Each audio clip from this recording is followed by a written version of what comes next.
Hello everyone, welcome to Endless Knowledge. இந்த வீடியோவில் நம்ம எதை பற்றி பார்க்க போகிறோம்னா எக்ஸலில் இருக்கக்கூடிய aggregate ஃபங்க்ஷனோட பேசிக் யூசேஜை பற்றி தான் குயிக்காக பார்க்க போகிறோம். ஸோ உங்களுக்கு இந்த வீடியோவில் உள்ள கண்டென்ட் எல்லாமே புரியுதுன்னா மறக்காமல் லைக் பண்ணுங்கள். அண்ட் அதை விட ரொம்ப முக்கியம், இதை பற்றி தெரியாதவங்களுக்கு கண்டிப்பாக ஷேர் பண்ணி விடுங்க. அண்ட் நீங்கள் இன்னுமே சேனலை சப்ஸ்கிரைப் பண்ணாமலே பார்த்துட்டு இருக்கீங்கன்னா மறக்காமல் சப்ஸ்கிரைப் பண்ணுங்கள். அண்ட் சப்ஸ்கிரைப் பண்ண கையோட பக்கத்தில் இருக்கக்கூடிய பெல் ஐக்கனை கிளிக் பண்ணி ஆல் நோட்டிஃபிகேஷன்ஸை மறக்காமல் எனேபிள் பண்ணிக்கோங்க.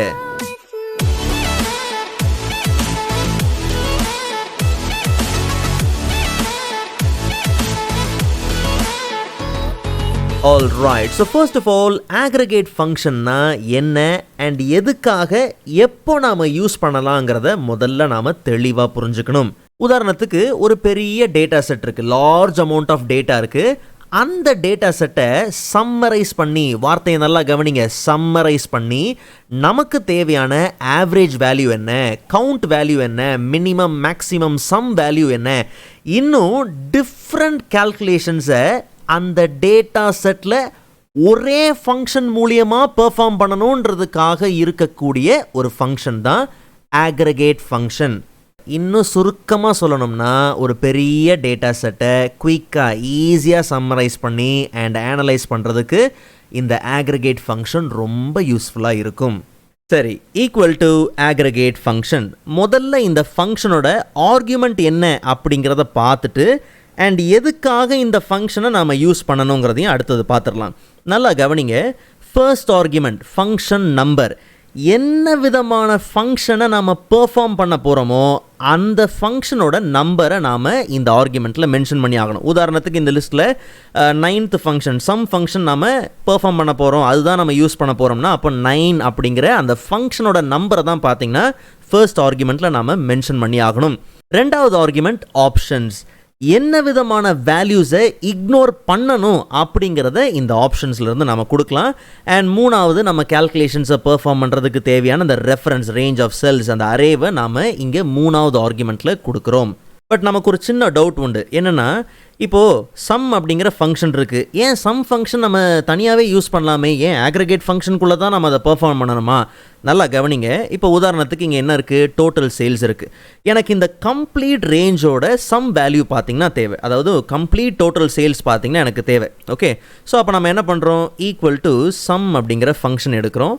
கம்ப்ளீட் ரேஞ்ச் ஆஃப் செல்ஸையும் நம்ம என்ன பண்ணுறோம், செலக்ட் பண்ணிவிட்டு ப்ராக்கெட்டை க்ளோஸ் பண்ணிவிட்டு ஜஸ்ட் நம்ம என்டர் கொடுக்குறோம். அங்கே என்ன ரிசல்ட் வந்திருக்கு, வேல்யூங்கிற எரர் வந்திருக்கு. காரணம், நம்ம செலக்ட் பண்ண ரேஞ்சில் பார்த்திங்கன்னா அங்கங்கே எரர் இருக்குது. ஓகே, பட் நமக்கு இன்னொரு முக்கியமான விஷயம் இருக்குது. இந்த கம்ப்ளீட் ரேஞ்ச், இந்த ரோவை நல்லா கவனித்து பாருங்கள், நடுவில் ஒரு செட் ஆஃப் நம்பரே காணும், செட் ஆஃப் ரோவே காணும். காரணம், அந்த ரோஸ் எல்லாமே பார்த்திங்கன்னா ஹைட் பண்ணப்பட்டிருக்கு.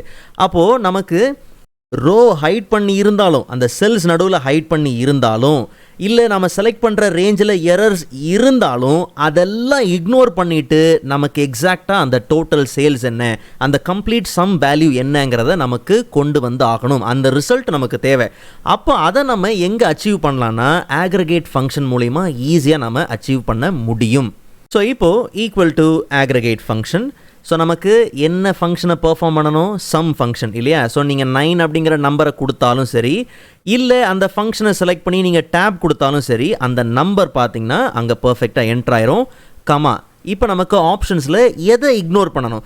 ஸோ நமக்கு பார்த்திங்கன்னா எரர் வேல்யூஸை மட்டும்தான் இப்போ இக்னோர் பண்ணணும். பிகாஸ் நான் அந்த ஹைட் பண்ண ரோஸ் எல்லாத்தையும் அன்ஹைட் பண்ணியாச்சு. ஸோ அதனால் 6 அப்படிங்கிற அந்த ஆப்ஷனை நாம் கொடுத்துடலாம்.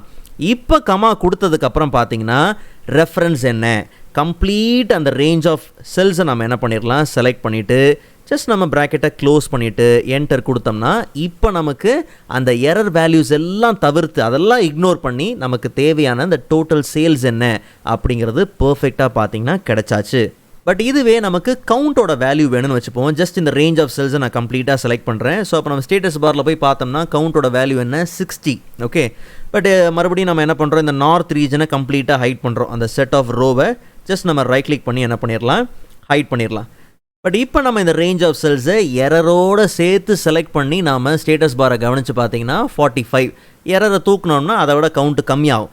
பட் என்ன விஷயம்னா, இந்த இடத்துல நம்ம கவுண்ட் ஃபங்க்ஷனை யூஸ் பண்ணுறோன்னு வச்சுப்போம். ஈக்குவல் டு வெறுமனே நம்ம கவுண்ட் ஃபங்க்ஷன் யூஸ் பண்ணுறோம். கம்ப்ளீட் ரேஞ்ச் ஆஃப் செல்ஸை நம்ம என்ன பண்ணுறோம், செலக்ட் பண்ணிவிட்டு ஜஸ்ட் நம்ம என்டர் கொடுக்கலாம். ஸோ இங்கே என்ன வந்திருக்கு, 55 அப்படிங்கிறது வந்திருக்கு. 55 அப்படிங்கிற ரிசல்ட் எதுனாலனா எரர் வேல்யூ அதை கால்குலேட் பண்ணல. பிகாஸ் நம்ம ஹைட் பண்ண அந்த செட் ஆஃப் ரோஸில் 3 எரர் இருக்குது. வெளியில் ஒரு 2 எரர், உள்ள ஒரு 3 எரர். சொல்லலாம் மொத்தம் 5 எரர். அது எல்லாத்தையும் கவுண்ட் பண்ணாமல் 55 வந்திருக்கு. பட் நமக்கு அந்த ஹிடன் ரோஸ் எல்லாத்தையுமே இக்னோர் பண்ணிடணும். அதெல்லாம் கவுண்ட்டுக்குள்ளே வரக்கூடாது. ஓகே, ஸோ அப்போ நம்ம என்ன பண்ணலாம், equal to same aggregate function use பண்ணலாம். இந்த வாட்டி கவுண்ட் தான் பண்ண போகிறோம். ஸோ அப்போ ஃபங்க்ஷன் நம்பர் 2 இல்லையா, ஸோ 2 அப்படிங்கிறத மென்ஷன் பண்ணிவிட்டு அண்ட் இந்த வாட்டி நமக்கு எரர் வேல்யூவை இக்னோர் பண்ணணும், ஹிடன் ரோஸை இக்னோர் பண்ணணும். ஸோ ஜஸ்ட் நம்ம என்ன பண்ணிடலாம், ignore hidden rose and error values. வெறுமனே நீங்கள் ஹிடன் ரோஸும் கொடுக்கலாம். பட் நாம் இப்போதைக்கு 7 அப்படிங்கிறத கொடுத்துட்டு ஃபார் எக்ஸாம்பிள் தான். ஓகே, ஸோ இந்த வாட்டி ரெஃபரன்ஸில் நம்ம என்ன பண்ணுறோம், கம்ப்ளீட் ரேஞ்ச் ஆஃப் செல்ஸையும் செலக்ட் பண்ணிவிட்டு ஜஸ்ட் நம்ம என்டர் கொடுக்கலாம். ஸோ அப்போ நமக்கு 41 அப்படிங்கிறது தான் பார்த்தீங்கன்னா கரெக்டான ரிசல்ட். பட் நல்லா கவனிங்க, இந்த aggregate ஃபங்க்ஷனில் நமக்கு அரே ஃபங்க்ஷன்ஸும் பார்த்தீங்கன்னா இருக்குது. நீங்கள் லிஸ்ட்டு கடைசியில் பார்த்தீங்கன்னா கடைசி 6 ஃபங்க்ஷன் பார்த்தீங்கன்னா லார்ஜ்லேருந்து கடைசி ஃபங்க்ஷன் வரைக்கும் அது எல்லாமே அரே ஃபங்க்ஷன் தான். ஸோ அப்போ நீங்கள் அரே ஃபங்க்ஷன் யூஸ் பண்ணும் போதும் சரி, ரெஃபரன்ஸ் ஃபங்க்ஷன் யூஸ் பண்ணும் போதும் சரி, அதுக்கேற்ற மாதிரி சின்டெக்ஸ் பார்த்தீங்கன்னா ஆட்டோமேட்டிக்காக உங்களுக்கு அது பெர்ஃபார்ம் ஆயிரும். அதனால் அதை பற்றி பிரச்சனை இல்லை. உதாரணத்துக்கு இப்போ லார்ஜ் ஃபங்க்ஷன் இருக்குன்னு வச்சுப்போம்.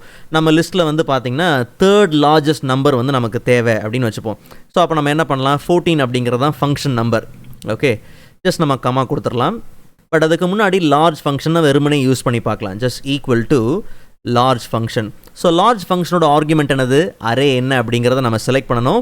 கே அப்படிங்கிறது எத்தனாவது லார்ஜஸ்ட் நம்பர், அந்த பொசிஷன், அந்த நம்பரை தான் பார்த்தீங்கன்னா கொடுக்கணும். ஓகே, ஸோ இப்போ நம்ம கம்ப்ளீட்டாக அந்த லிஸ்ட் என்ன பண்ணலாம், செலக்ட் பண்ணலாம். செலக்ட் பண்ணிவிட்டு நமக்கு தேவையான பொசிஷன் என்ன அப்படின்னா 3rd பொசிஷன் தேவை. ஸோ அப்புறம் 3 அப்படிங்கிறத கொடுத்துட்டு ப்ராக்கெட்டை க்ளோஸ் பண்ணி என்டர் கொடுக்கலாம். பட் ரிசல்ட்டுக்கு பதிலாக எரர் தான் ஃபேஸ் பண்ணுறோம். இதே நம்ம aggregate ஃபங்க்ஷனை யூஸ் பண்ணுவோம். Equal to same aggregate function. என்ன ஃபங்க்ஷன் பெர்ஃபார்ம் பண்ணுறோம், லார்ஜ் இல்லையா. ஸோ அப்போ லார்ஜ் அப்படிங்கிறது 14. ஜஸ்ட் நம்ம டேப் கொடுத்து செலக்ட் பண்ணிக்கலாம். ஆப்ஷன்ஸில் சேம் 7th ஆப்ஷன் தான். ஹிடன் ரோஸ் இக்னோர் பண்ணுறோம், எரர் வேல்யூஸை இக்னோர் பண்ணுறோம். ஜஸ்ட் நம்ம என்ன பண்ணலாம், 7 கொடுக்கலாம் அண்ட் கமா கொடுத்து அரேவை செலக்ட் பண்ணிக்கலாம்.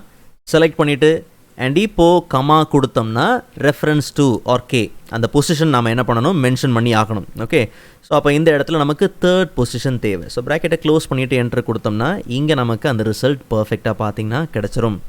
இன்கேஸ் உங்களுக்கு ஆப்ஷன்ஸில் மற்ற aggregate ஃபங்க்ஷன்ஸை கூட உங்களுக்கு இக்னோர் பண்ணணும்னா அதுக்கும் பார்த்தீங்கன்னா ஆப்ஷன்ஸ் இருக்குது. சப் டோட்டலு இல்லை வந்து hidden rose, nested sub total, மற்ற aggregate ஃபங்க்ஷன்ஸ் இதெல்லாம் நீங்கள் இக்னோர் பண்ணணும்னாலும் அதுக்கு ஆப்ஷன்ஸ் இருக்குது.